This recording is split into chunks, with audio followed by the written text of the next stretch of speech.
Aníbal Barca, uno de los más grandes estrategas militares de la historia, emergió del linaje guerrero de Cartago para desafiar la supremacía de Roma. Su nombre se convirtió en sinónimo de audacia y genio táctico, forjando una leyenda que se extendería por milenios. Un juramento sagrado selló su destino: jurar eterna hostilidad a Roma.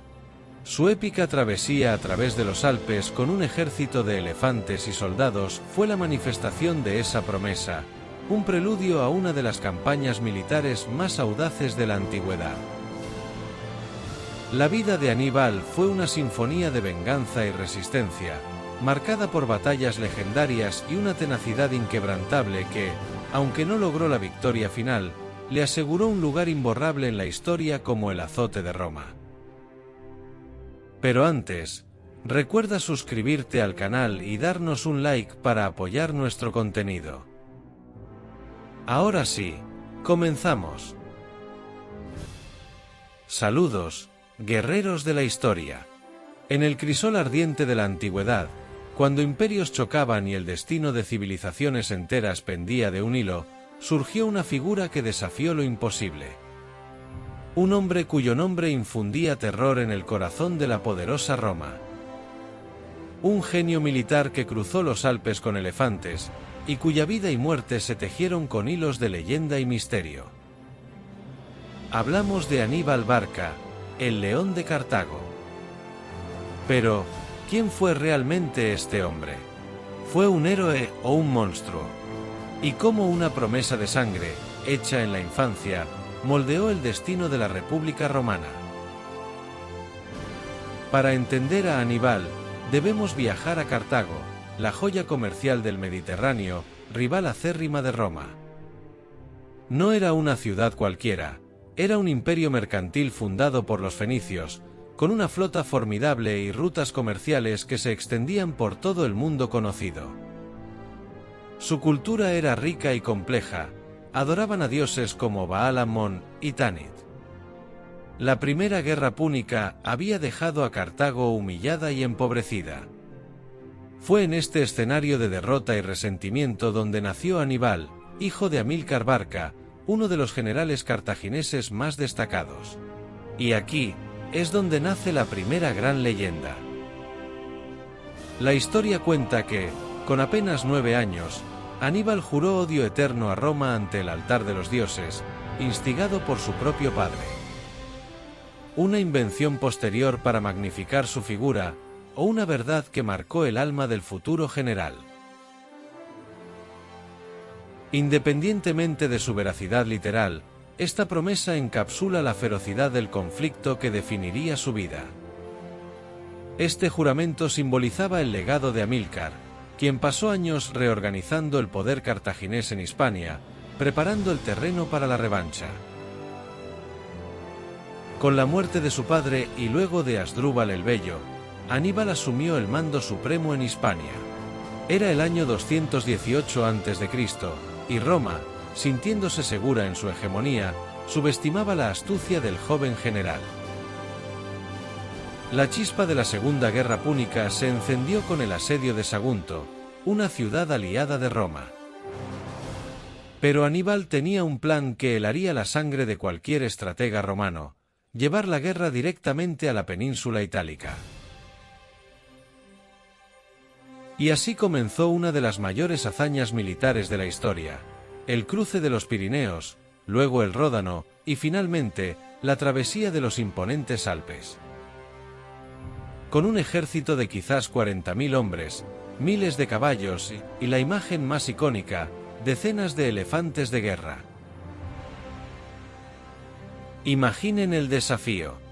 No solo las condiciones climáticas extremas, el terreno escarpado y las enfermedades, sino también las hostiles tribus galas que acechaban a cada paso. De los 37 elefantes que partieron, se estima que solo un puñado sobrevivió el cruce. Y una curiosidad: estos no eran los grandes elefantes africanos que hoy conocemos, sino una subespecie más pequeña, quizás de origen norteafricano o incluso asiático, de tamaño similar a los elefantes indios. A pesar de todo, Aníbal lo logró. Y Roma, al enterarse de su llegada, no pudo sino sentir un escalofrío. La audacia de Aníbal pronto se tradujo en una serie de victorias devastadoras. En la batalla del Ticino, y luego en Trebia, las legiones romanas experimentaron la letalidad de su estrategia. Pero estas fueron solo un preludio. En el año 217 a.C., a orillas del lago Trasimeno, Aníbal tendió una emboscada maestra. Utilizando la densa niebla matutina y el terreno montañoso, aniquiló a un ejército romano completo. Miles murieron ahogados o masacrados. Roma estaba en shock. Pero el clímax del genio militar de Aníbal llegó en el año 216 a.C., en Cannas. Aquí, con un ejército inferior en número, Aníbal ejecutó una táctica de doble envolvimiento que se estudia hasta el día de hoy en las academias militares. Sus tropas, desplegadas en una luna creciente, retrocedieron en el centro mientras sus alas envolvían a las confiadas legiones romanas. El resultado fue una carnicería. Se estima que entre 50.000 y 70.000 romanos perecieron en un solo día, una de las mayores derrotas en la historia militar de Roma. El campo de batalla fue descrito como un mar de cadáveres. Roma quedó desprotegida, las puertas de la ciudad a su merced. ¿Por qué Aníbal no marchó sobre Roma? Una de las preguntas más debatidas de la historia. Algunos dicen que no tenía el equipo de asedio necesario, otros, que buscaba la rendición de Roma a través de la aniquilación de sus ejércitos en campo abierto, no la destrucción total de la ciudad. La leyenda dice que su oficial de caballería, Maarbal, le dijo: Aníbal, sabes cómo ganar una victoria, pero no cómo usarla. A pesar de las victorias, la tenacidad romana, personificada por la estrategia de Fabio Máximo, conocido como el Dilatador, comenzó a pasar factura. Fabio evitó el enfrentamiento directo, desgastando a Aníbal con escaramuzas y cortando sus líneas de suministro. Aníbal se mantuvo en Italia durante más de una década, sembrando el terror, pero nunca recibiendo los refuerzos y suministros que necesitaba desesperadamente de Cartago, que estaba más interesada en sus intereses comerciales. Fue una campaña de desgaste, una prueba de resistencia en la que Roma, con sus vastos recursos humanos y su implacable voluntad, terminaría por imponerse. Mientras Aníbal asolaba Italia, un nuevo genio militar romano ascendía en Hispania, Publio Cornelio Escipión, más tarde conocido como Escipión el Africano. Él fue el primero en comprender que la forma de derrotar a Aníbal no era enfrentarlo directamente en Italia, sino atacar a Cartago en su propio hogar. La audaz estrategia de Escipión funcionó. Las legiones romanas desembarcaron en África, forzando a Cartago a llamar a su mayor campeón. En el año 202 a.C., Aníbal y Escipión se encontraron finalmente en la batalla de Zama, en lo que hoy es Túnez. Fue un duelo de titanes. Aníbal aún contaba con sus elefantes, pero Escipión había aprendido de los errores romanos. Organizó sus legiones de una manera única para permitir que los elefantes pasaran por corredores, minimizando su impacto. Además, su caballería, al mando del númida Masinisa, jugó un papel crucial, envolviendo al ejército cartaginés.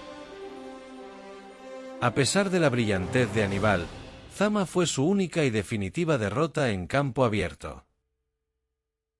Las legiones romanas, motivadas y con un general que había superado a su maestro, aplastaron al ejército cartaginés. El sueño de Aníbal de destruir a Roma se desvaneció en las arenas de Zama. Con la derrota en Zama, Aníbal fue forzado al exilio. Cartago firmó un tratado de paz humillante con Roma. Pero la historia de Aníbal no termina aquí. Se convirtió en un fugitivo, un estratega buscado por el poder romano. Buscó refugio en la corte del rey Antíoco III de Siria, a quien intentó convencer para que se uniera a él en otra guerra contra Roma. Incluso en el exilio, su sombra seguía aterrorizando al Senado romano. Cuando Antíoco fue derrotado, Aníbal huyó de nuevo, buscando asilo en Bitinia, con el rey Prusias I. Pero Roma no olvidaba. Cuando Prusias fue presionado para entregar a Aníbal, el viejo general sabía que su fin estaba cerca. Y aquí, la leyenda se mezcla una vez más con la historia. La tradición nos dice que Aníbal, para evitar ser capturado y exhibido en un triunfo romano, se suicidó ingiriendo veneno. Se dice que lo llevaba escondido en un anillo. El año era aproximadamente 183 a.C., la misma época en que moriría su gran rival, Escipión. Una muerte que, como su vida, estuvo rodeada de drama y determinación. Aníbal Barca, el hombre que, durante más de una década, fue el terror de Roma. Un genio táctico, un líder carismático, y para muchos, el mejor general de la historia.